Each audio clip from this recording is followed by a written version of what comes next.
Have you seen me dice bag? The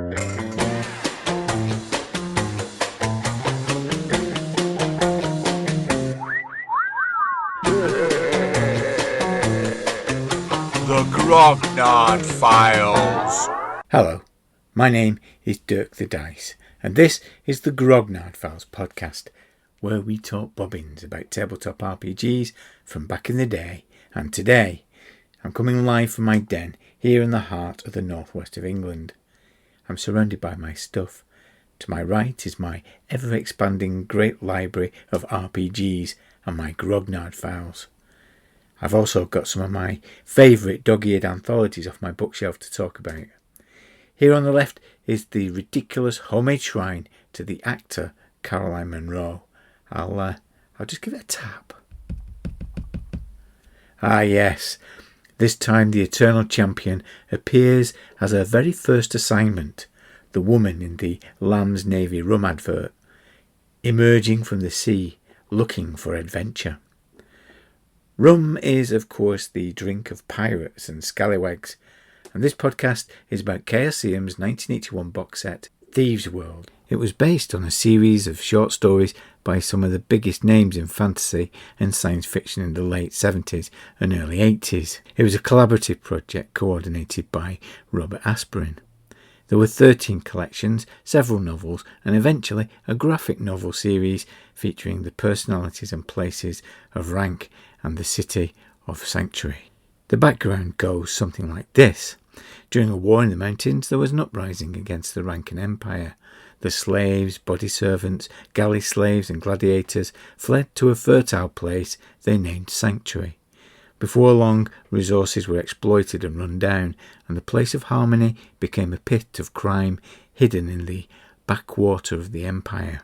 The Emperor of Rankin exiles his ambitious stepbrother, Cadakithis, to this god-forsaken place. On his arrival, he intends to drive law and order with his fearsome troop of soldiers known as the Hellhounds. The characters from the books are colourful and interesting. Jubal is a reformed gladiator trying to carve out a respectable life with his private army of hawksmiths. There's Hans Shadowspawn, the master thief, or One Thumb, the landlord of the Vulgar Unicorn, who runs an extraordinary double life, or Lithandi, the priest of the sect of the Blue Star, who also has a secret, Mitis, the madam from the Street of Red Lanterns, Enos Jarl, the magician, and many, many more in a cast of thousands, each with a unique story to tell. The Thieves World RPG supplement came out in a period of booming creativity for RPG gaming. Chaosium were busily acquiring intellectual property to translate into gaming material. Robert Asprin says, I was doubly pleased when Greg Stafford contacted me about converting the two Thieves World compendiums into a gaming format for Chaosium. Doubly pleased because not only glad that someone else had recognised the gaming potential of my anthology, but because it was Chaosium expressing an interest. In the past, I'd been impressed with the imagination that Greg had shown in White Bear Red Moon. It is an impressive supplement. Not only high standards of production, but the writing is very good too, bringing together the great and good in gaming at the time. Arneson to St. Andre, Perrin to Miller. It also adopted the innovative encounter tables developed by the Midkemia Press, a group that emerged from the University of California in San Diego. They developed a method of story generation using random tables in their Cities book, first published in 1979. Stephen Abrams and John Everson adapted this method for Thieves World. If you'd like to see the box in more detail, I've made a 10-minute film which shows the contents of the box. I've put a link in the show notes. In this episode, Eddy joins us to open the box of Thieves World that he found on eBay, reuniting him with a supplement that he first bought about 35 years ago. We go through the contents together, trying to recall what we made of it back then and what we think of it now. I've got California on my mind, so I invited Will Johnson, member of the Grog Squad, to talk about the first game he played, the last game he played, and the game that means everything to him. You might know him better as Friar Tuck from the Robin of Sherwood episode. Good news. At Daily Dwarf is back with an essay that he's written, but I'll read all about the heyday of White Dwarf in the city. Yes, it's taken 32 episodes and 50 odd podcasts, but he's finally going to look at Irillion. Blythy's back to look in a bit more detail at the content of Thieves World, and we talk about city-based adventures in general. At the end, I'll bring you up to date with some of the latest projects. Until then, Ramblers, let's get rambling. Open box! Welcome to Open Box, the part of the podcast where we look backwards to look forwards.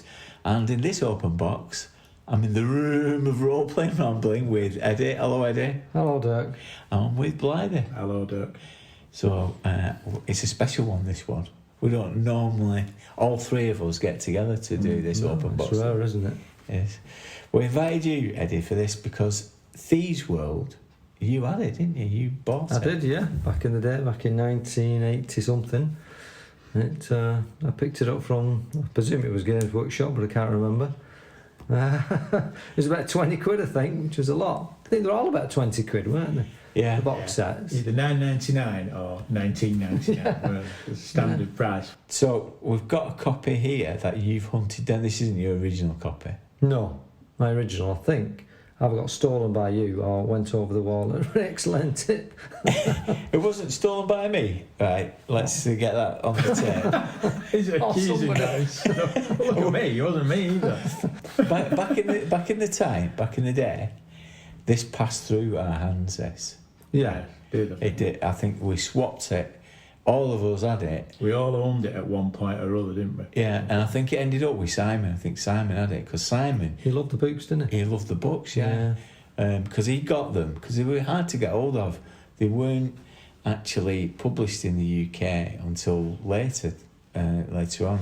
I think that's right. I remember the game before I read the books. Yeah, the books, he could get hold of them from Odyssey 7 in Manchester, but they were like imports. Yeah. And they looked very distinctive because they had the yellow page. Yellow edges. Yeah. Yeah, they did the yellow edged paper, didn't they? Yeah. It's a bit rubbish. Yeah. They always had better covers, though. Yes. The American imports. Yeah. Just turn them down for British books, I used to know. Yeah. Hadn't they? Just sensitive British people who like drinking tea. Yeah. Tone the cover down. Tone it down. But yeah, I think it ended up with Simon, but it did pass through our hands, because I'm pretty sure that none of us knew what to do with it, really. Yeah, it's a funny thing, isn't it? I think it involves all the politics of the city, and it doesn't have to do, but you kind of read into all of that, and you think, I'm not quite sure. How to use it, how to create what do we adventure do from here? it. Yeah, I think that's it, because you're right, it had all the detail in it, and you felt somehow at that tender age of 13 or 14 or 15 or whatever we were, you should use all that detail, but as soon as you thought you should use it, you didn't quite know how to use it. Yeah. I think it'd be interesting now. I think we'd approach it very differently now. Probably get a lot out of it now, but then it felt a bit perhaps overwhelming in some respects. I always wished I'd bought Pavis, Pavis, the RuneQuest one, 'cause that's a city. Yeah. And when I got that, I was kind of thinking, what can I do? And then handed it round or lent it to somebody or whatever happened to it. We swapped it around, and I remember, I know that it originated with you, because whenever you opened the box, you could smell patchouli oil. And so when I see it now, I always think I can sense patchouli oil. I wonder if I could get a sniffer dog to find it now. Find out if I really have stolen it. Right in your back room. So this copy here is one that you've got from eBay, is it? That's right, yeah. And how much are they going for now? Well, these box sets vary. They're anything from about 20, if you're lucky, up to 40, 50 quid for the Chaosium box sets. Yeah. But I was quite lucky with that one. It was on eBay, and I think it was up for £30. And I either made an offer or contacted him, messaged the guy and said, look, would you take 25? I've only got 30 to spend. Anyway, he said yes, so he took 25 and the £4 delivery or something, so it was just under 30 quid. It's good to see it here, isn't it? So in this open box, we are going to actually open a box. This is the first as well. Are you suggesting you don't normally? Yeah, no, we don't. We're trickery of radio. No, you don't say. This is an unboxing. they call it, don't they? Yeah. Oh, these influencers, that's what they call Is it. that what? Yeah. There should be video in this, shouldn't it? Influence people to track down and out of print Thieves World. Yeah. First thing to say is the cover, isn't it? Because it's the cover really that sells this. Yeah. Yeah. That's it's why a I good bought cover. it. Not for the content, so it was just the cover. Just thought, wow, look at that. You've got to adventure in there, haven't you? That's like a classic tavern scene. Good cover, but everyone on it's got strange nose, as far as I'm concerned. These strange nozzles, haven't they? Kind of slightly bulbous and weird looking, overly pronounced noses. But that, I don't know. Maybe It's that's just a light, I think. Yeah. But it's this guy on the right, it's haircut that always freaks me out. I don't know where that comes Yeah. from. So if you want to tell him to get an haircut, Yeah, it's Yeah. not right, is he's it? one of these unfortunate people who's trying to grow his hair long, but it's not working. He's in between haircuts, Yeah. isn't Some people, you know, I'm growing my hair long, but it's not working. Get it cut. Yeah. What I find with it is it's really good because it puts you in the tavern, doesn't it? So Yeah, it's yeah. looking at you as though you are the adventurer. And the more you look at the picture, the more you become aware of some of the shadowy figures behind. Yeah, the Yeah. more you look, because there's, well, at least 1, 2, 3, 4 in the background, isn't there? Okay, so let's open it up. Here we go. Right, so the first thing we've got is KSM Inc. catalogue. It's a love, yeah. Have a look at that, see what's on Which there. back in the day would have been exciting as anything else in the box. Yeah, Yeah. You better know. than the game sometimes. Yes, yeah, because there's no internet, so you look to the catalogue and Yeah, there's yeah. always things in it that were new that you'd never heard of. So on the front page it's Pendragon and Call of Cthulhu on the inside, Stormbringer, We The know Masks of Nyarlathotep. Yeah. We know them all, don't we? 8 new KSM releases. You would have felt slightly faint, wouldn't you, back in the day, getting out of the box? You Yeah. felt slightly delirious Yeah. at the prospect of all You've that only stuff. had the money. Oh, yeah, yeah. They had the money. Didn't have the money. And they're only like You were- $4.95. No, you've only had the money, but now they're about 20, 30 quid. And you haven't got time to play them. There's the sheet of paper. What's in this box? Yeah, as if you didn't know. Yeah. Just to make sure you've got everything. Yeah. You It's a do. good idea, though, that really, isn't it? You know, some accident to the packing factory. Because you never know, would You you? wouldn't know, would you? So let's look at these in order that it suggests in the explanation of parts. So let's start off with Player's Guide to Sanctuary. It's the first. First bit, yeah. So this is like a pamphlet. Did anybody read all that? I don't think we did. Might have done. Well, maybe it Got did. plenty But of this, time then. but this is the thing, isn't it? You look at this, wouldn't you? And it's giving you a calendar of events, a little bit of narrative text, a glossary. Where's the adventure in that? As a 12-year-old, 13-year-old, Yeah. are you going to You're not, are you? You've got a map in the middle, hasn't it? play as adventure? So next bit is the Games GAMESMASTER'S Guide to Sanctuary. We're going to have a look at this in a bit more detail later on, but this has got all the different... It's full of maps, isn't it? And Yeah, floor yeah. plans, tables that you can roll on, so encounter tables. Yeah, it's got a good reputation for all the encounter tables. Yeah, we're going to have a go at seeing if we can compose an adventure using the encounters. But I think already you can see why we sort of liked it. You can see why we liked it, but you can also see why we were a little bit standoffish around it, because that player's guide has a lot of detail in. And as I think we discussed before, as soon as you get a setting with a lot of detail and a timeline and events and all that, you immediately feel like you're going to break it. Of course, yeah. I probably wouldn't now, I wouldn't care now, but back then I thought, oh no, you know, How look at do we this. fit this in here? This is yeah. fantastic in one sense, but in another sense, I don't know what I'm supposed to do with it. Yeah. As if you're not allowed to kill any It's like NPCs. you or... try to run a scenario where you rob a jeweller's. You'd be spending ages trying to find where the jeweller's is. Yeah.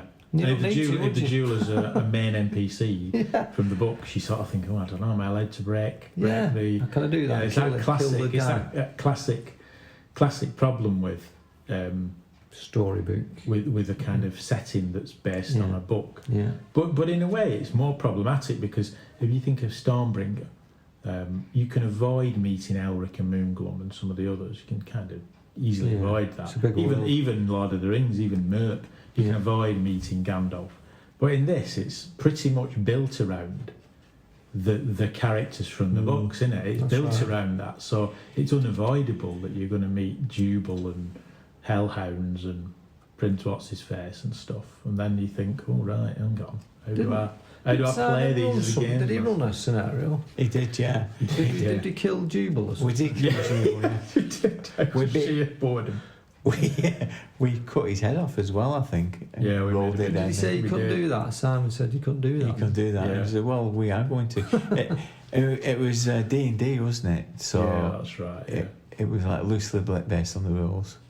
Loosely based on the rules he didn't have. Yeah. Because this is a generic, and so it's systemless, isn't it? The idea is that you apply it to loads of systems.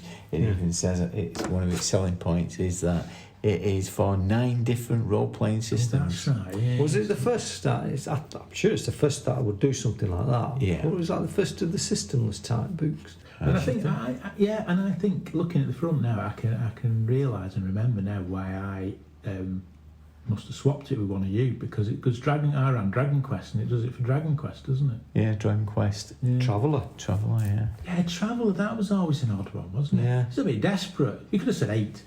Yeah. Traveller in. Jesus, you a Traveller? What is it? A planet? You land on a spaceship lands. Lands on Thieves World.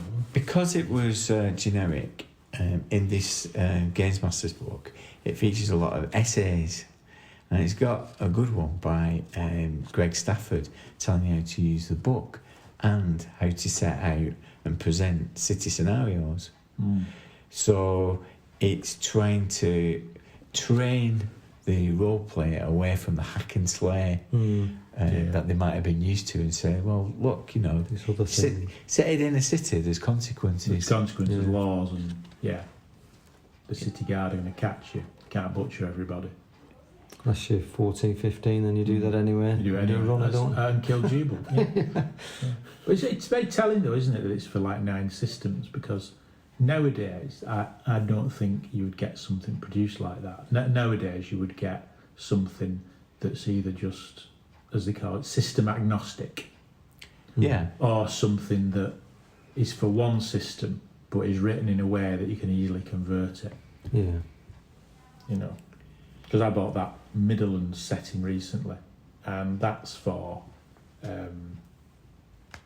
Swords and Wizardry, which is a version of D&D, but it's done in such a way that You can use either. you could use anything because there's very little in the way of stats, and even the monsters, although they're statted for that, you could use them for anything.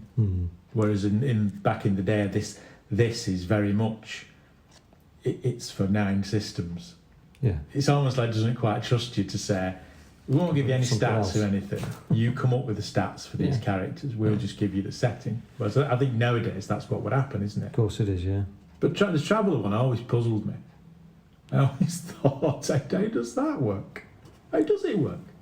This. Is it a planet? Is it supposed to be a planet? It probably is. No, Okay. I think you're supposed to just somehow roll up. I don't know how you get your characters. It gives all the characters.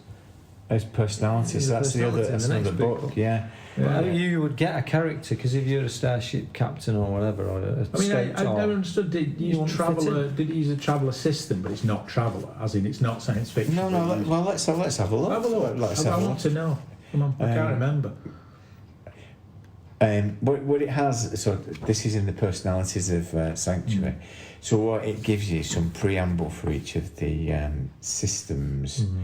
Just while I'm looking at this, there's fewer illustrations in it than I remember. Yeah. There's fewer. Yeah. That said, I think in looking at it now, I get it mixed up in my memory with the Flying Buffalo Cities book. Yeah, I do get it a bit mixed up with that. that was far better, far cheaper. Yeah. In terms of usefulness. I think so. Yeah, that Yeah. City Boot was fantastic. Yeah. Travellers into Thieves World. Traveller is a science fiction role-playing game. I am aware of that. Okay. Continue to try and convince me that this will work. As such, the integration of Thieves World into the fabric requires some work I bet it does. to create a rationale for its existence. Your basic assumption must be that the world of Rank and Empire Sanctuary is not fantasy. Instead, it's somewhere based in some fabric that composes the Traveller universe. Putting a new world into that new universe is relatively easy. Less easily does it admit the magic that pervades Thieves World. It's tagged in, isn't it? Yeah, it's just stuck in me. Buy it. Oh, well, Traveller. I wonder if anybody actually played Traveller with it. Hang on a minute, Yeah. but if it's a world, it's going to be world N 68 Here we go. 956 0405. Oh, that one, yeah. Stop reading, you've killed it. You've killed it. They've turned it into one of those little chords, you've killed it. There you go, forget it. Move on. Let's do Dragon Quest or Fantasy Trek or anything but Traveller. Prince Kitty Cat is on there. There you go. Kithikania, is it? It's all right. Kithikania, his nickname's Kitty Kitty. Cathis. Is that his nickname? His nickname's Kitty Cat. Yeah, yeah. Is the cat food? Chocolate- American. Chocolate bar. Kitty. There's Kitty Cat. There's Kitty Cat. 9 out of 10 cats prefer it, don't they? Yeah.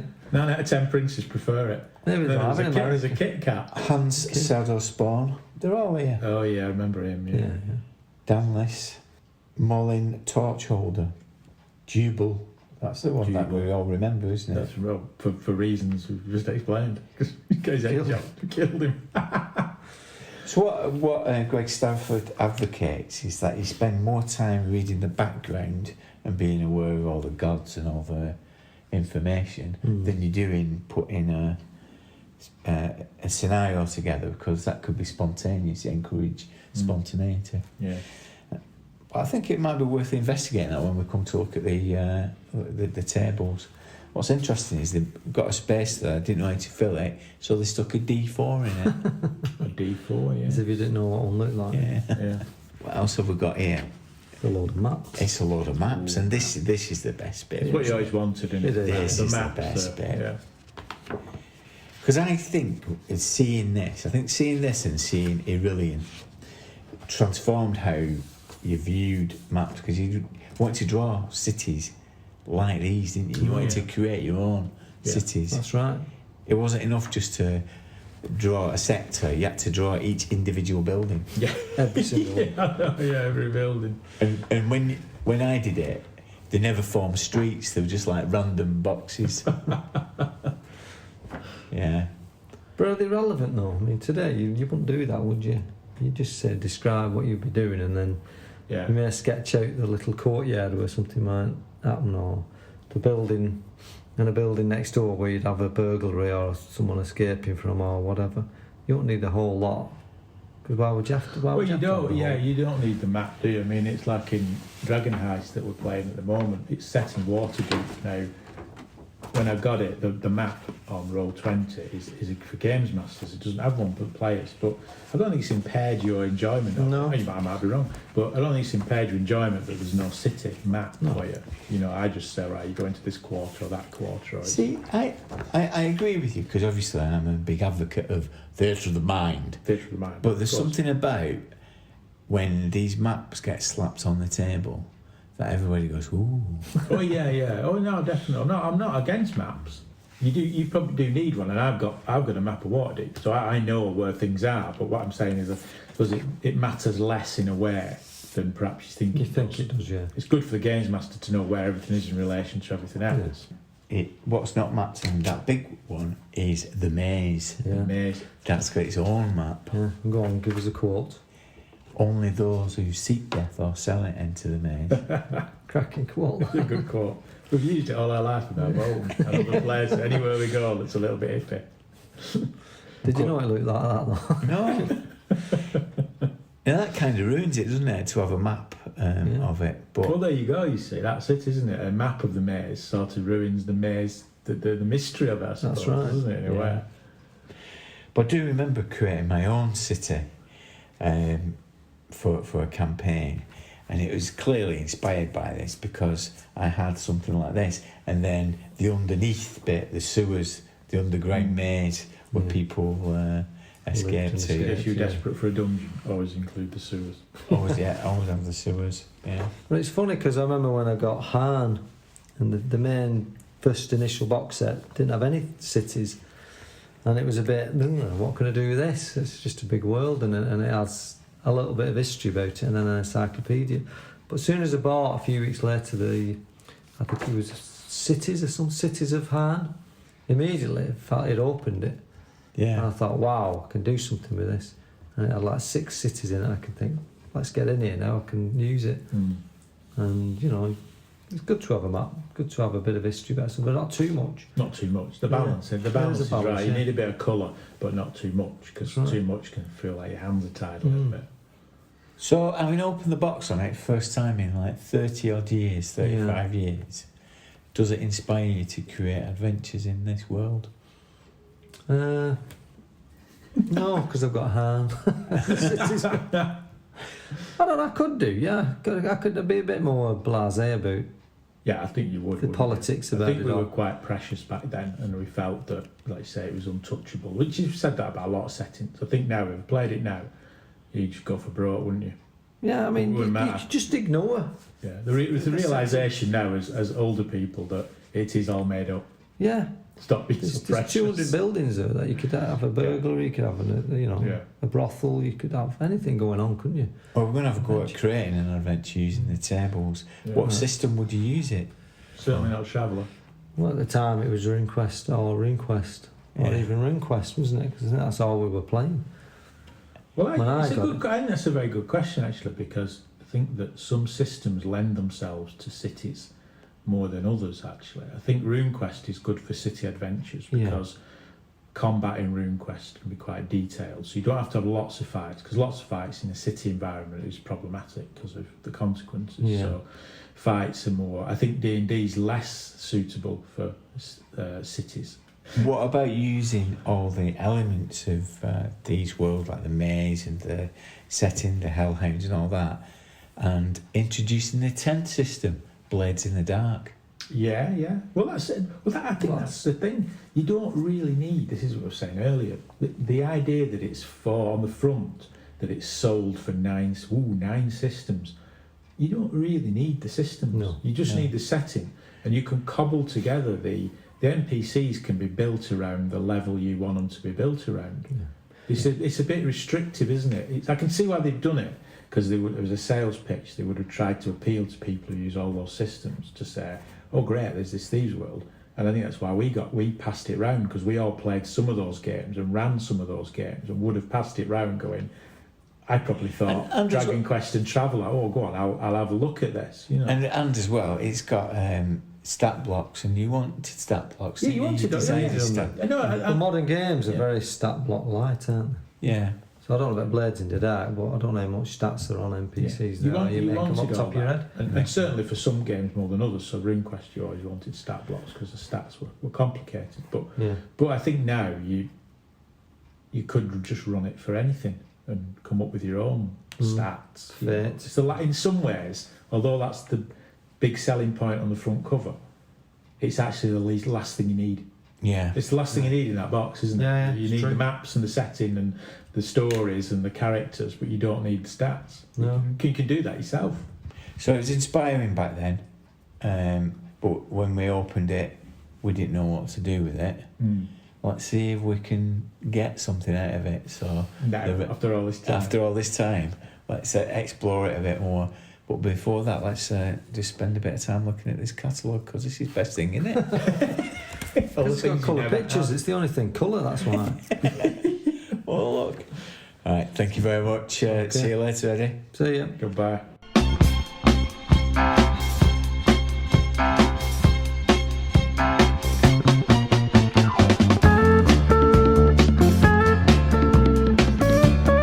Hi, this is Will Johnson. I'm a grognard living in Central California who's been listening to the Grognard Files since they came out. I've loved listening as Dirk and Blythy reminisce and discover some new games. I can be found on Twitter at WillJGames. Dirk asked me to tell my first, last, and the game that currently I'm obsessed with, and so I thought I would. The first game I played is D&D's basic set, like a lot of people, I think. So as a kid, I'd read a lot of mythology, Greek, Roman, Indian, Native American, Celtic. I just loved it. But I really hadn't discovered fantasy books until 1978 when I was 10, and my best friend Mike's mom took the two of us to see Ralph Bakshi's Lord of the Rings. It just completely blew my mind. It was like I'd never seen anything like it. They loaned me the Narnia series to read afterwards, and then The Hobbit and Lord of the Rings. And then that year for Christmas, Mike received the basic box and the matching box of miniatures from TSR. I've lost touch with Mike over the years, but I've really never stopped playing D&D in one format or another, and have stayed with it. The last game I've played it was actually last night. I'm currently playing in a Pathfinder 1 homebrew game by my friend Mac Martin. It's set in a Bronze Age large city, and it's a political game that we're playing. We're all politicians in charge of a residential neighborhood in the city. I'm playing a ninja with a couple levels of bard. It's not your traditional ninja. In Pathfinder, the ninja is kind of a charisma-based rogue, and so I'm using a Gladius, for example. We're making use of a lot of the downtime rules from the Ultimate Campaign for building like public buildings in our district and such. It's been a lot of fun. It's very challenging and very different than traditional hack and slash game. The game that means everything to me right now, and then this is wildly fluctuates from game system to game system as they come out and I'm reading them. But right now I'm just obsessed with Band of Blades. I've got a Tuesday night game every week, and Band of Blades is a Forged in the Dark system, so based on Blades in the Dark, which of course is a Powered by Apocalypse, inspired by Apocalypse World. But this one's interesting that the players tell the story of a legion of mercenaries who've just really been wiped out by these armies of undead. You're down to about 40 members, and you're desperately trying to fall back to your home country to mount a defense there. And so each player has a permanent character that they play that's sort of in a command position. Those characters really don't adventure or go anywhere, but they make the decisions with regard to the Legion itself. And then each session you sort of play a rotating cast of the surviving rookies, soldiers, and specialists who go on missions each session. It definitely has the feel of the Black Company series of books by Glenn Cook, especially that period where they're down to about 8 soldiers and they're marching home and trying to recruit as they go. I'm out of the group of people playing, I'm the only one that's read those books, and so I sort of leaped at the opportunity to play the lore master for our Legion. So it's my job to keep the chronicles and tell the tales of the Legion's history. It's been an absolute blast, and I'm really looking forward to running this. So that's something to look forward to here. Anyway, that's my first last in my current obsession. I'm sure next week I'll have something else I'm obsessed with, but I thank Dirk for giving me the opportunity to record this. Anyway, talk to you later. White Dwarf! White Dwarf in the City. Lankhmar, Imra, Sanctuary. Given the many amazing cities in fantasy literature, it was only a matter of time before RPG scenarios left the dungeons and sought adventure amongst both the lofty spires and dim dark alleyways of the urban landscape. Cities had something for everyone, an intoxicating mix of high adventure and low cunning. If players wanted to engage in the political manoeuvring of the rich and powerful, they could mix it up with the invincible overlords and the world emperors in their ivory towers. But equally, adventure was also available down in the dirt at street level, low down skullduggery among the beggars, cut-purses and assassins. And of course, down these mean streets White Dwarf magazine went, providing many great city-based articles and scenarios.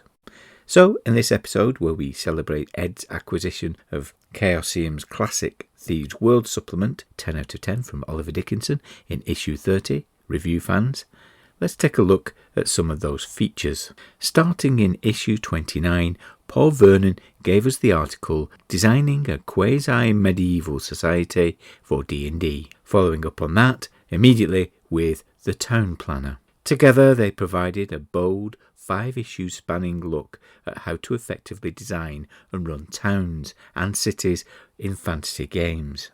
Drawing from history, His quest was to help the GM with the internal consistency and verisimilitude of the urban settings. Designing a quasi-medieval society for D&D did exactly what it said on the tin, with the focus very squarely on money. Since the precise value of the gold piece in AD&D was a little woolly and seemed to change according to the circumstance, in this article Paul Vernon introduced the ale standard, with a pint costing 5 copper pieces in AD&D and 50p in the real world at the time. I felt a disturbance in the force, as if a million bearded middle-aged blokes let out a plaintive sigh, and then were silent.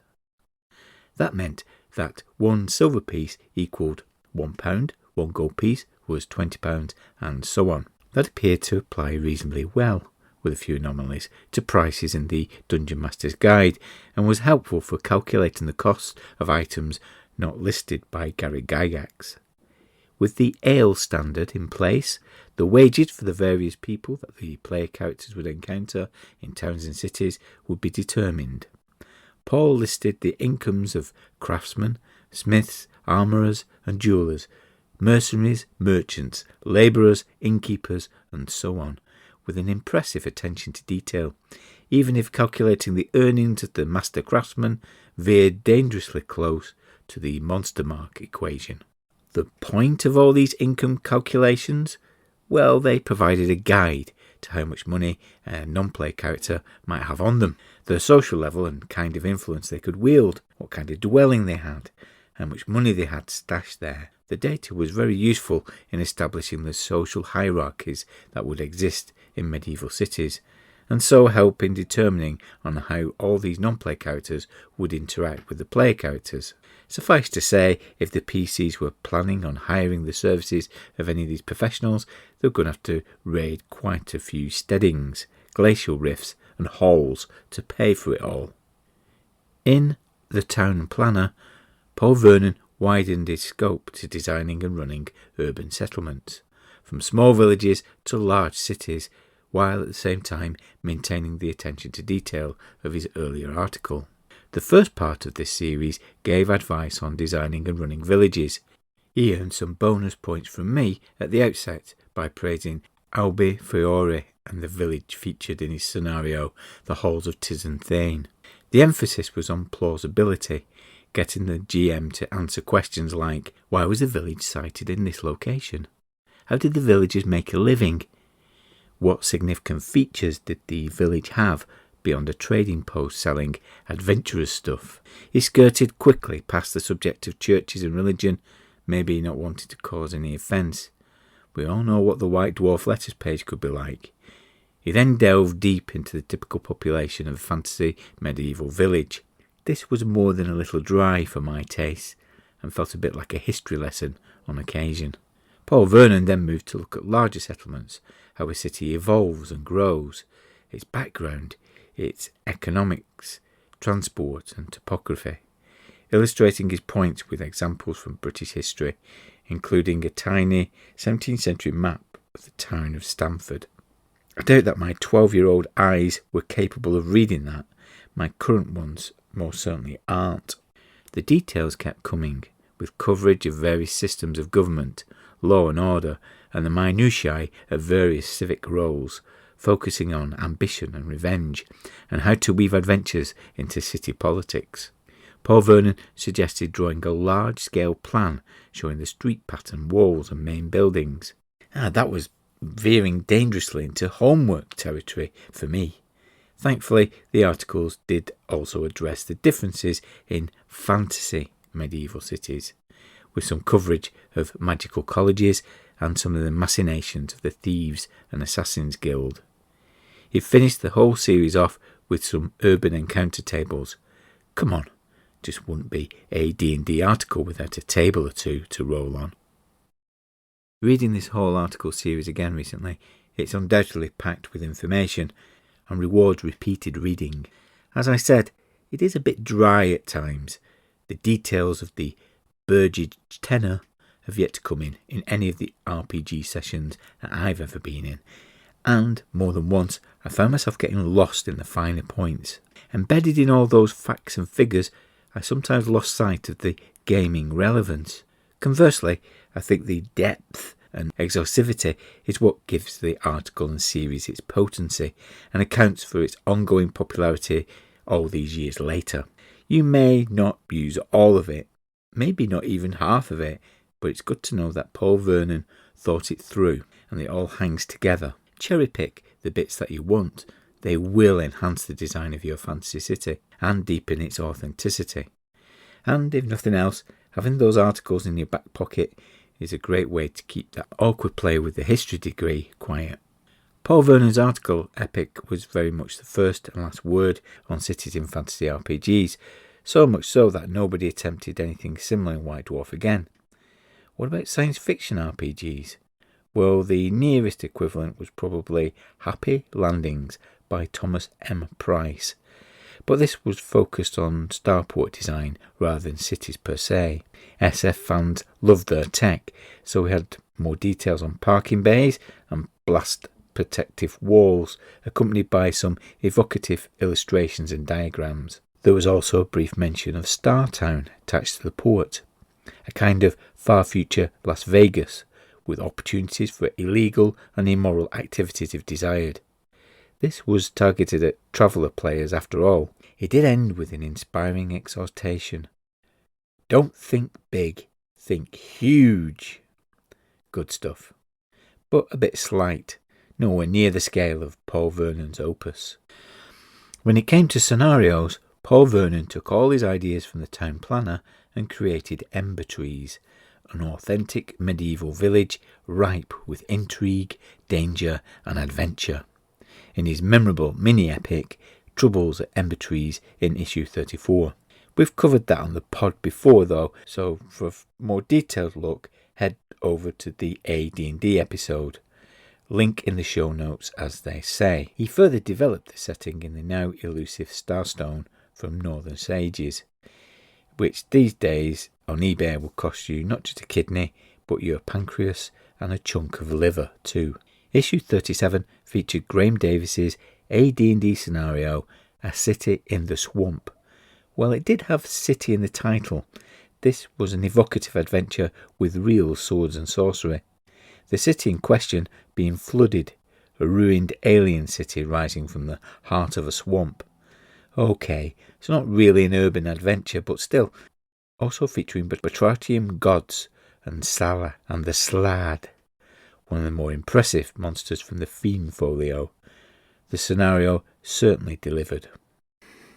It wasn't long before Marcus L. Rowland got in on the act, 3 issues later to be precise, delivering a genuine city-based adventure in Eagle Hunt, where the player characters had to find and then infiltrate an assassin's guild to take back a stolen MacGuffin of unknown power. It was a chance to use his detective character class from back in issue 24, which was also laced with typical Marcus Rowland humour. The girl who works for the detective agency was called Velma, although a familiar was a cat, not a cowardly Great Dane with a speech impediment. The detective agency and the Assassin's Guild were well detailed, and the adventure itself was nicely open-ended, with fortune more likely to favour the party that didn't go in all guns blazing. Advice was also given on how the adventure could be expanded, and this being Marcus Rowland, of course, it had to include an element of time travel. The great city of London featured not in one, but in 2 White Dwarf scenarios. The first was J. Campbell's An Alien Werewolf in London for Traveller issue 62, with terror lurking on the fog-shrouded streets of old London town. This adventure effectively created the squalid, claustrophobic, dangerous ambience of the Victorian era, which made for a very atmospheric setting. Of course, the players had to buy into the conceit of time travel, and with a fairly rigid timeline of events specified, some work was required of the Games Master to ensure that the players weren't railroaded too much.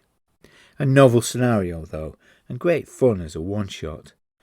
As Dr. Johnson famously said, when man is tired of a homicidal Varga stalking the streets of Whitechapel, he is tired of life. or something like that anyway. The other appearance of the Old Smoke was in Marcus Rowland's Call of Cthulhu adventure, Curse of the Bone. While it featured a classic Cthulhu monster, the edgy backstreet setting also evoked the urban horror of Ramsey Campbell in my mind. Again, this is a scenario we've covered in an earlier pod, so I won't go over it again here. But enough of this waffle. I know it. You know it. I've been dancing around it for long enough. It's time to address the behemoth in the room. There is nowhere else you will only tread a circle.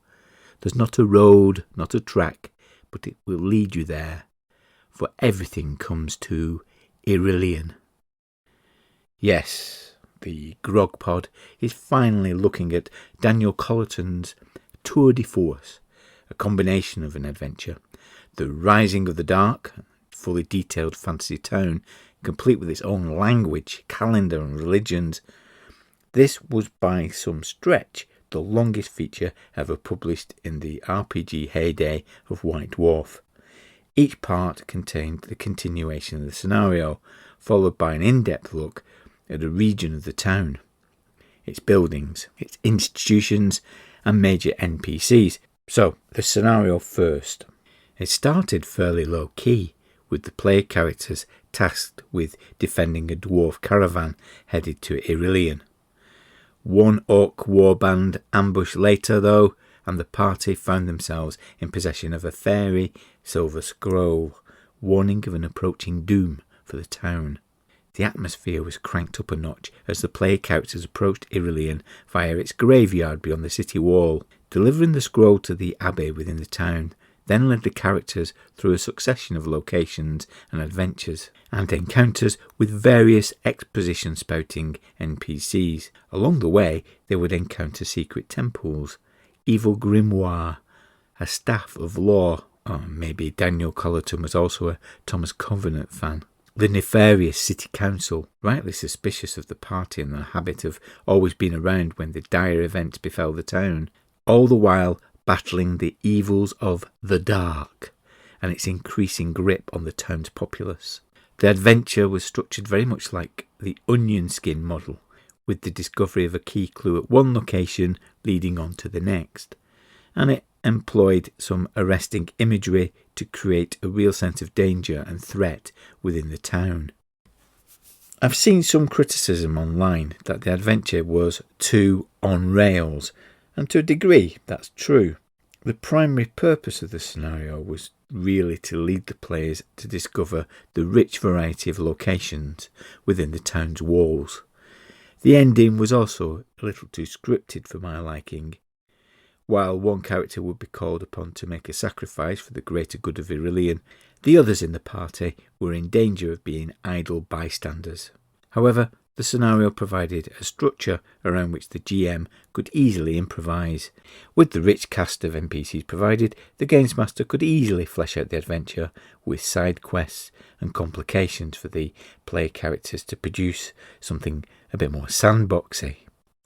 What about the town of Irillion itself? From the outset it was clear that it wasn't a shiny fantasy city, but a grimy town of dirt, suspicion and secrets. A sidebar in the first part cheerfully announced that virtually everyone in Irillion can be bribed. That first part, of course, also gave the details of the town's calendar, festivals, religions and deities, even its own Chaucerian language, described as being something like English with a Scandinavian accent. I've said before that all that detail put me off at the time. It never occurred to me that I could have just dropped the things I didn't like. Reading it back again, rather than it being intimidating, I found that the continued use of the faux Old English argot more annoying than anything else, an unnecessary affectation that just kept getting in the way. But maybe that's just me. What wasn't in doubt though was that, like Paul Vernon before him, Daniel Colleton's ambition and attention to detail helped to develop a very immersive experience, mapped to a high degree No stone was left unturned. He paid particular attention to the dirty, narrow, overcrowded streets populated by beggars, peddlers, and ne'er-do-wells, and their iniquitous haunts, including Irelian's many notorious inns. A nice touch here that each inn had its own rating on the likelihood of a brawl breaking out. He even provided us with some detailed rules on drug addiction. The great and good of Irelian were also covered, with descriptions of the main temple, the monastery, peopled by warrior monks implacably opposed to chaos, and the council house, complete with the rival factions of councillors. There was plenty of scope for the plague couches to become embroiled in these political machinations. The impression given was that the town's high and mighty were caught up in their own squabbles and secrets, neglecting the people as a whole, resulting in the town not being that far from riots and potential descent into mob rule. A real tinderbox. It had the thieves and assassins guilds that you'd expect, but it also had a psionic fellowship, an anti-slavery society, even a guild for adventurers who'd fallen on hard times. It was clear that Daniel Collerton was thinking long term, how to make Irelian useful for gamers beyond the adventure itself. Nowhere was this more evident than in the rich cast of NPCs.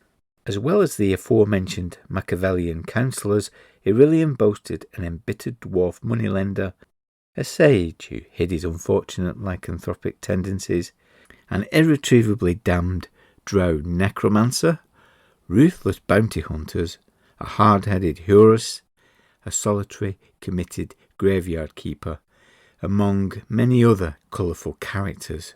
With all this detail, even across 6 parts, each one felt packed, bursting with ideas, using a dense layout and a necessarily small font to pack all the goodness in. One unfortunate result of this high word count was that the space for the illustrations was limited. Those there were came from the great Gary Chalk in his instantly recognisable, beautifully detailed style, with characteristic charm and tongue-in-cheek humour. It was just a shame that there weren't more of them. It's tantalising to think of all the images that Gary Chalk could have created, inspired by Irelian, given free rein. To this day, Irelian remains one of the most popular features from the halcyon days of White Dwarf, still held in high affection by many. But it's more than that. Irelian was very much a product of the magazine itself, by which I mean Daniel Collerton was clearly influenced by the earlier features, Irelian being a result. Paul Vernon's article series was an obvious inspiration and was name-checked several times, but Daniel also included character classes like the Necromancer and the Hoary, plenty of magic items from the treasure chest, as well as some of Fiend Factory's finest. Oh, didn't I mention there's also monsters skulking in the shadows too? He was clearly a long-time White Dwarf reader, not one of those exotically named RPG writers. No, he was one of us. One more thing. They say a picture paints 1,000 words. You're still looking for inspiration for your fantasy city? Look no further than the cover of White Dwarf issue 42 by John Blanche. One of the greatest White Dwarf covers. High praise indeed. It's all there. A high tower in the distance is encircled by crackling magical energy. Thieves go about their business silently across the rooftops, while in the foreground a maze of shadowy, grimy alleyways lead you to who knows where. You can't help but be drawn into the picture, step by step, knowing that adventure awaits. GAMESMASTER'S SCREEN. Welcome to the room of role-playing rambling. I've got Blythy with me. Hello, Blythy. Hello, Dirk. And this time we're exploring Thieves' World, a Chaosium supplement from 1981. You've got to say that 1981 is objectively the greatest year in role-playing. Objectively, yes, of course. It is. Yeah. It is, because Chaosium was at that time at the vanguard. Because let's look at the evidence. Call of Cthulhu. Yes. Stormbringer, Yes. and this. Yes. And I think this, we didn't realise it at the time, because when we did that open box with Eddy, when we did it, he saw that as a lost opportunity. He didn't know what to do with it. It was passed around. We didn't know what to do with it. But looking at it now, you realise this is groundbreaking stuff. It's groundbreaking stuff, and you really would know what to do with it now. It would be great to replay it again. Maybe we will. Yeah, I think we definitely should. We should, yeah, replay it. It would be very, very good. Yeah. And that's why I find it fascinating, this period of time of role-playing games, because you had like the first wave of people exploring dungeons, and then you get something like this, which is asking you to look at things a little bit differently. And I would say as well, reading it, it's as good as anything produced nowadays. Yes. So we often look at modern adventures. So we're running a few out where you're running Two-Headed Serpent, I'm running Dragon Heist, and one or two things like that. And, you know, modern, more contemporary adventures and scenarios are better put together and better written than they were back in the day. But looking at this, it holds, it sort of, you know, holds together well, doesn't it? It holds up well by comparison. It is very, very good. Yeah. It's probably as good as, if you bought it today, you wouldn't think this is from 1981. No. I would say. I mean, obviously, some of the games, the stats for the NPCs would be a clue, chivalry and sorcery. But put that aside. If you look at the actual source material and the maps and everything, it's as good as anything. That you would find now. And although this is, you know, we refer to it as a generic product, you're right. As we were saying earlier, it's about 9 different systems. Yeah. And the thing that struck me when we opened it was this Greg Stafford, how to use this book, the instructions on how to use the book.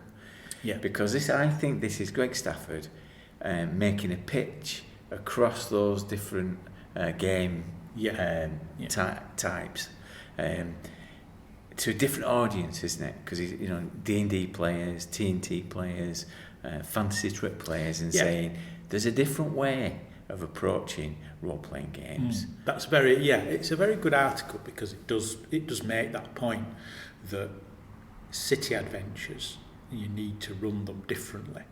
And I suppose Thieves World comes into being at a time when people, you know, role-playing is becoming more popular, but people are doing things like D&D modules, which are going to the Temple of Elemental Evil and kill stuff and either get the treasure or save the village, that kind of thing. And even RuneQuest stuff, so things like Borderlands, were still very much a series of adventures which involve you going in somewhere, killing things, rescuing someone, that kind of stuff. And what Greg Stafford does is points out that you need to run a city adventure slightly differently, I think. Significantly differently, I'd say. Because he kind of suggests, he doesn't say this, but what he sort of suggests is that one of the keys to running a city adventure is for it to be less adversarial, I would say. He doesn't use that word. But whilst, you know, as we all know, role-playing games are not about winners and losers, and the games master's not trying to beat the players. And that's true. But it's fair to say in a dungeon or a high-risk environment, shall we say, you are, as a games master, or were back then, putting traps on the doors, putting traps in the corridors, putting a poison dart in the chest. Making it dangerous. And I think what Greg Stafford points out in the article is that don't take that approach with a city, because whilst a city is dangerous, don't make it so that everyone they meet wants to kill them, and every night sleep in the tavern they have to keep watching the tavern rooms. Because I remember doing things like that back in the day. You know, and I think that's where we got it wrong. You know, jury rigging a trap on the door just in case. You're in the tavern and you were putting a trap on the door just in case, boarding up the windows and keeping watch. And I think what Greg Stafford's saying is that's a bit daft. Cities are dangerous, but they're not inherently. I think he uses the phrase. They're not inherently hostile. The wilderness and the dungeon is inherently hostile, but a city isn't inherently like that. And I think that's like I say, that's a significant shift in the way you play it. Yeah, and that's why I think it is significant rather than a slight change. Yeah. Because what he's inviting you to do in this article is to say, inject some spontaneity into the game, and he doesn't say the words, don't make it adversarial, but what he does say, the words he uses, is make it cooperative. Yes. It's a cooperative activity. Yes. Work with the players to agree what you want to achieve in a session. And it's an interesting bit, that, isn't it, where he says that about prior to the session, agree with the players what the players want to achieve. And nowadays that's probably not such a weird idea, but it certainly would be in 81, because the whole idea was, you know, right, I'm the games master, you know, you're going to meet someone in the tavern who's going to have a job for you, and they're going to send you somewhere, and you're not really going to decide what this is about. You'll be given the story, whereas what he's saying is, you know, but it was more in keeping with the way things are played now. yeah. But this is 1981, you know. 1981, I think it predates his Prince Valiant approach, because he gives tips on what you should do. So focus on the background. So understand the milieu that you're creating. That as a games master, you need to be able to present that, and he encourages the oral storytelling method of looking for sensual details, not just what you can see and hear, but what you can smell, and what does it feel like, and make it a tangible experience. Yes. And he talks about moving from the generic to the specific. Yes. And so it's all these tips that would go on to colour story orientated. And he games. doesn't quite say improvise, but what he points out is that a city adventure will require you to improvise more, because players, doesn't say the word sandbox, but that's what it is, isn't it? That's what he'd say nowadays. He does talk about the idea that you've got to be more prepared as a games master, and the player as well, to improvise. And there's a great phrase in it, isn't there, where he talks about turning from the prepared paths to the rooftops of adventure. Wow. Which is that idea, isn't it, that it's not going to be you come to a door, there's a corridor beyond it with two more doors. The limited thing of a dungeon, the limited door. There's two doors, or there's a way we came. What do we want to do?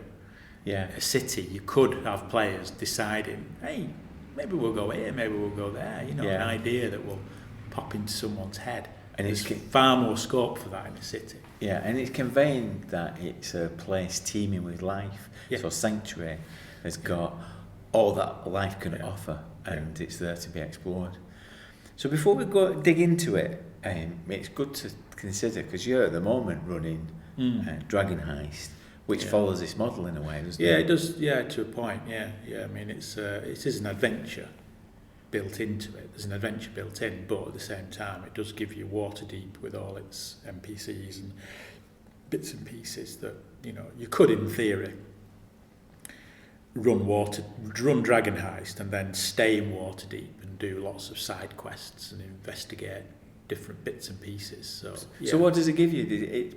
Does it give you the population of Waterdeep to play with some of the motivations? Well, it gives you yes and no. It gives you an adventure, and it gives you lots of different approaches to the adventure.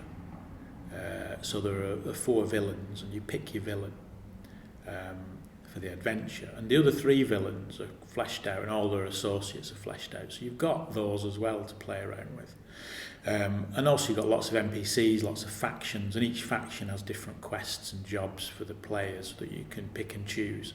And in a way, there's no way you could fit it all in. I don't think you could fit it all in. You have to pick and choose what you want to do with it. And all the bits, if you like, the leftovers that you don't use, could be the basis for other adventures within the city. So it doubles, I think, as a city adventure, but also a setting as well. Yeah. In the background of all the bits and pieces that you will not be able to use for fear of confusing the players. It is a cast of thousands. It feels like that anyway. Oh, it is cast of thousands, and I've not used them all. That's what I mean. I think there's a lot in it, and I think the way to play it is to navigate players through it in a particular way, and all the bits around the edges you could use again. It gives you an opportunity to set up base in a tavern, so you acquire a tavern as players, don't you? Yes, yeah. That's good for encountering some of the denizens of Waterdeep. But it's a weird place, Waterdeep, isn't it? Because you get cheap by Joe, you get some really high level people next to. Well, that's one of the odd things. Monsters. I think. In some ways, I think that's there's a bit of a flaw in it. In some ways, I think one of the flaws is it's a bit convoluted. But I always find these Wizards of the Coast books, campaign, but they're all convoluted. I always think. I don't know why. They just seem like what a convoluted way of doing things. But we'll leave that aside. But one of the problems with it, and I think this brings us back to Thieves' World. Actually, one of the problems with it is because it's D&D. It has some quite high level characters in it, and because it's D&D, it begs the question: what are these people doing in a city? Why is this 10th level rogue got a tavern room and he's acting like a borderline petty criminal? Why is the 12th level magic user got a potion shop? 12th level? They're like demigods. What on earth are they doing in a city? Yeah, setting up shop. Running a potion shop with all the kind of HR issues that the tax and the money, oh, I'm a 12th level sorcerer. Oh, are you really? What are you doing? Well, I've got this little shop. You're living in a tower somewhere, shouldn't you? Firing lightning bolts out the windows for a laugh. Yeah. opening portals to other dimensions. Instead you've got a franchise of boots on the economy. You've got the equivalent of boots, Very odd. But I think it comes back to Thieves' World, because Thieves' World has the stats in these 9 different systems, doesn't it, for all the characters. And when you look through it, you realise, or I did, not at the time, but looking at it now, you realise that some systems are better for city adventures than others. Yeah. And I would say D&D then and now is not really a game for city adventures, because it's a game where you become high powered relatively quickly, and once you become high powered, it just seems odd that you're in a city rubbing shoulders with ordinary folk. It becomes a bit of a superhero game.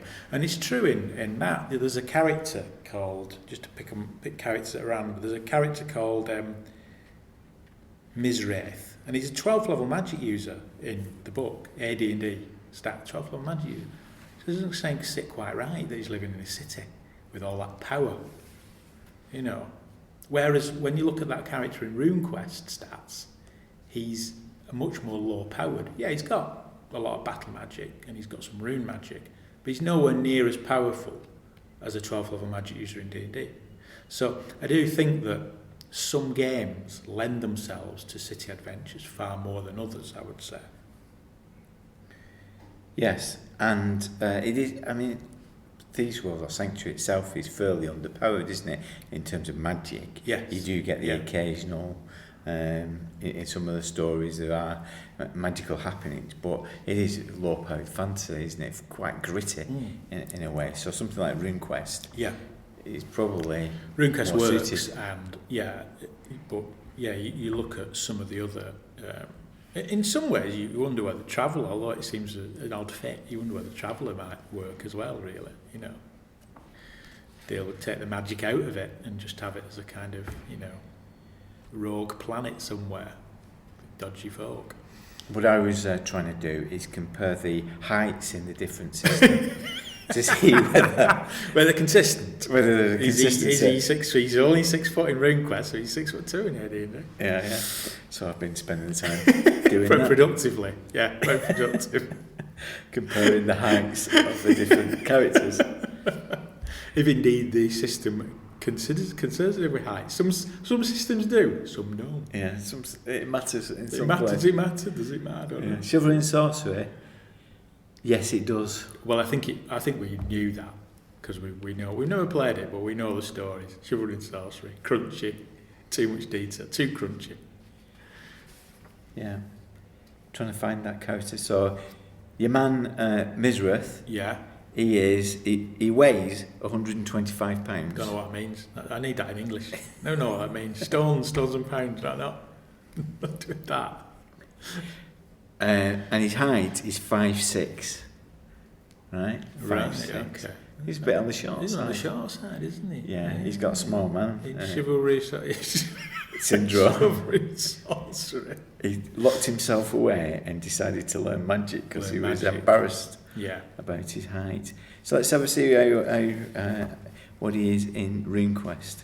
Now they don't give you height in RuneQuest, but let's see if the size reflects that. Yes.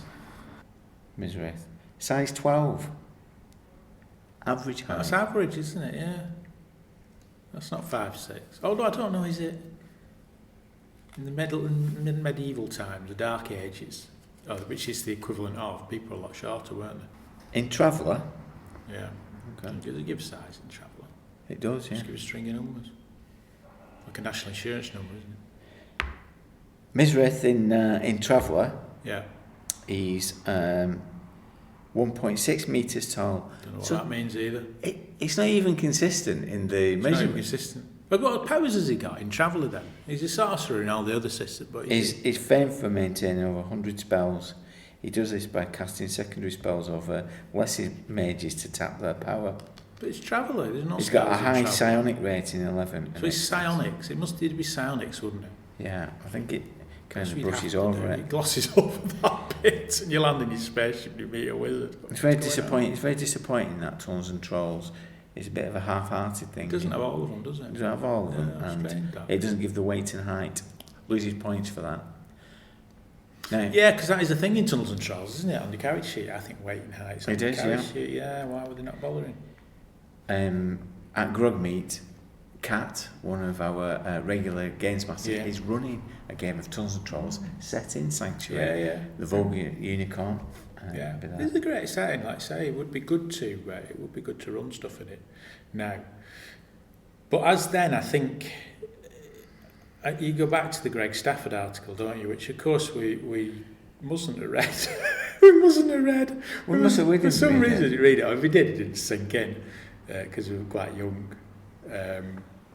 But I do think we probably didn't know what to do with it because that leap from regular adventures, or we would consider regular adventures, to something in a city, and all the things Greg Stafford talks about are things we wouldn't quite have got our head round. What I think we did is look for the adventures, didn't we? In the straightforward, linear adventures, tell us what to do, and you don't get that in it. No. What you do get is a series of encounter tables, which I'm going to go through. But there's another good essay in here by Robert Asprin, who of course was the editor of the original anthology. And he says something that I think is striking, because he talks about the full circle, that role-playing games were influenced by novels. Yeah. And his concept of Thieves World was developed as a consequence of playing role-playing games, because he saw the potential of having a collaborative approach to getting multiple authors developing a setting together. And that comes across, doesn't it? Because when you do read the novels and the short stories, they do feel like they're connected to gaming in some way. Yes. Don't they? They have an echo of gaming running through them. Because that was always one of the things with fiction, wasn't it? You would constantly look for science fiction and fantasy that you could replicate as a game, you know. Oh, this would be great as a game. But often it was... disappointing is the wrong word, but it didn't quite fit, did it? Because the people writing the novels were writing novels. And they were writing novels before role-playing games were invented. But Thieves World, you know, predates kind of Dragonlance and all that rubbish, doesn't it? And it does feel like it's got a connection with gaming. So there's a logic to it fitting together like that, I think. Hang on, I just heard 1,000 souls screaming across the world as you just said Dragonlance and all that rubbish. Well, we never liked Dragonlance, did we? I think we tried reading it. I think the problem with Dragonlance was it went the other way. It seemed like it was too connected to role-playing, so it seemed a bit clunky. started another war now, haven't we? We've already got all the Tolkien fans after us. The Dragonlance fans. Probably the same people. So the circle is complete twice over. We have heroic fantasy, providing inspiration for fantasy role-playing games. Then the games influence a shared setting anthology. Now that anthology is available in a role-playing format. Round and round it goes, and for all of our sakes, I hope it never stops. That's Robert Asprin. Robert Asprin, who I believe, when he died, he had a Terry Pratchett book in his hand. He died reading Terry Pratchett. Did he? Apparently so. Yeah. That, I don't think Terry Pratchett had anything to do with that. He had a heart attack, but that's apparently so. What was it, Mort? You'd like to think, I don't know what it is. You'd like to think not. Yeah. But, Does that count as a factoid? I think it is a factoid. It's on Wikipedia, so it must be true, mustn't it? Yeah. Well, one more of those after the news. Right, before then, let's have a go at these encounter tables. Okay. So, where would you like to go in the city? I think I'd like to go to the maze. The maze. But I know. Only those who But I seek death and sell it. No, I don't seek death. I sell it. You wouldn't want to seek death, would you? No, would you? I don't know. I don't know. Some It's people ambiguous, isn't it? Yeah. Only those who seek death or sell it enter the maze. So this is the labyrinth of foul-smelling alleyways winding between the old decaying buildings, and it's the roughest part of Sanctuary, and these are where the fugitives of justice converge. So, first of all, I want to go there now. No, you've not sold it to me. Don't ever become a travel agent. don't just book it, Dirk it. Yeah. So let's roll on this with this percentile dice. Okay. Are you going in the day, evening, or are you going in the night? I think I'd have to go at night. I think play a character in a role-playing game, I have to go at night. I think the Games Master would probably engineer it, so I have to go at night. Here goes. Okay. You hear a scream. Oh, okay. So I need to roll a d20. All right, D20. Okay.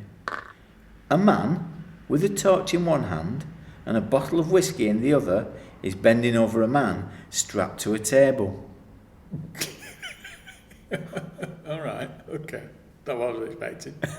I don't know what you've walked into here. Yeah.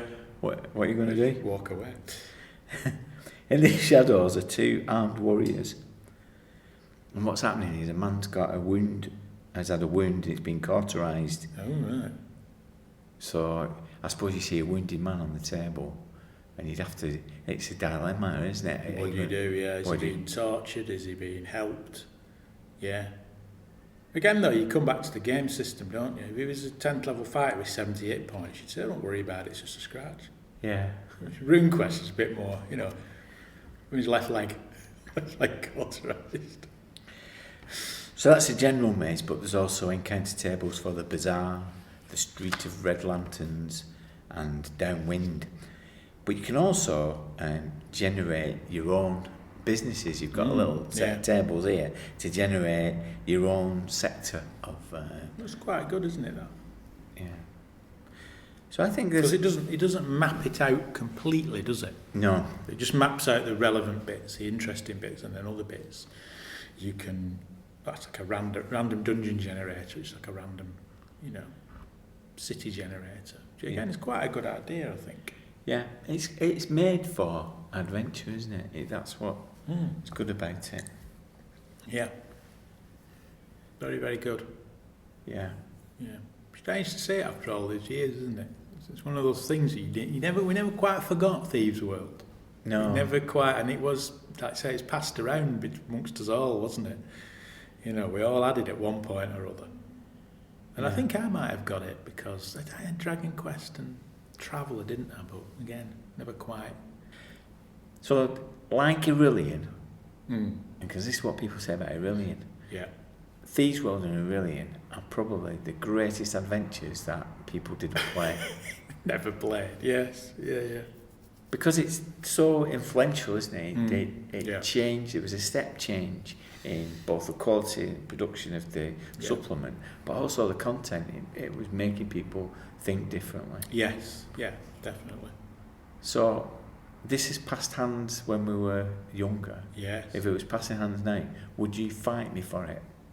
Fight you for it? Yeah, fight you for it to run a game in it. Would you want to run something? I would want to run a game in it, actually. I must admit, looking through it again, did fire up a certain enthusiasm of thinking this would be great to run a few games in, wouldn't it? You know, you could really do something with it now, because our attitudes towards it are different than back then. I don't feel as inhibited by it as I was then, you know, but partly because the books seem a distant memory. I think, again, one of the problems with it was Simon was a big fan of the books, and the books existed and were on the shelves at the time, and it always had that problem of breaking the world thing. But now I don't think I would. And looking at it again, I didn't see it in terms of the books. I saw it as just a role-playing supplement, and that felt strangely liberating. It's a liberating thing, because I thought, I could do what I want with this, you know. And I wouldn't even have to run it for one of those 9 systems. I could run it for something else. So what would you run it with? I don't know. A Dungeon World would be good. Yeah. You know, I quite like that tiny D6 system. Tiny D6 dungeon would be good. Nice, simple system. You don't really need I suppose what I'm saying is, they spend a lot of time giving you the stats for the characters. All you really need, and the best bit, is the little bit at the beginning before the stats where they give you a paragraph or two, the character notes about each character, don't they? Yeah. And in a way, you don't need the stats, because what you can do is just build the character yourself out of those notes, can't you? Yeah. And build the kind of character you want that character to be. Yes. You know. I think I said in the earlier part that you wanted to do the factional element of Thieves World and all the different competing forces. Blades in the Dark. Yeah, would Blades lend in the itself, Dark would you know. work. Yeah. You know. Yeah. I think that's one of the interesting things reading it. The stats was the least interesting bit in some respects, but I think back in the day the stats were possibly the most interesting bit. Yeah. That feeling that you need the stats when you've got all the stats of all the characters, all good. But now I was thinking, why do I need that? You know, if I want Jubal to be a particular type of character with a particular set of skills, I'll decide, not the book. And as we're recording this, it's a year since Greg Stafford passed away. Yes. And I can't think of a more fitting tribute to him than playing in this. Run some games in there. Yeah. Because that article, if nothing else, that article inspires you, doesn't it? It does, think yeah, differently. it does make, even now after all these years, you read it and think, oh yeah. That's the way to do it. Yeah. That's the way to play it. Right. There's only one way to solve this. Arm wrestle. Arm wrestle. Like on the resistance table. 50-50. Yeah. Till next time. Goodbye. Bye. I won the arm wrestle, and I have a little Thieves World project in development that I'm planning with our friend from What Would the Smart Party Do podcast, Baz Stevens, author of The King of Dungeons, which will be a Patreon exclusive to be stored in our Grog Locker, our online resource page. Watch this space. After all, Thieves World is all about collaboration. At the time of recording, I'm getting ready for Grog Meet, our annual meet-up in Manchester. As I mentioned, there's even a session of Thieves World Tunnels and Trolls planned from the newly appointed director of RPG Haven, Kat Simmons-Smith. Congratulations, Kat. I'm very much looking forward to it. We'll be sharing the live interview with Paul Fricker in a future Grog Pod. Blythy and I have been in a production meeting and planned the next 4 episodes and made an editorial decision. No more actual plays. We planned them as a sample of play to give you a taste of how a game worked, but we decided that we don't like listening to them, so why should you? This podcast was originally conceived as a sort of memoir, and we've been reminded of a story of our experiences of LARPing that we're going to include in the Grog Pod soon. I love hearing the listeners' stories about how you used to play back in the day. The next Grogzine, due out in April 2020, will try and capture some of your stories. some of the characters you played with, the handouts and the misadventures you had back in the day, as a kind of social history of gaming in the 70s, 80s and 90s. Thanks to all of you who've contacted me with submission ideas so far. I'll be in touch with you after Grogmeet in November to discuss and develop the ideas. Please get in touch via dirkthedice@gmail.com to be involved in the project. There's more detail on the site at grognardfiles.com. The podcast will always be free. The Patreon tips in the hat support what we do and encourage us to do more. Thank you for all of you. Many of you who've been contributing for a while now. Thank you for your continued support. We really do appreciate it. I don't think I stole Eddy's copy back in the day. It was a long time ago. I'm pretty sure it was exchanged for a copy of Dark Side of the Moon on cassette. Ah well. Adios, amigos.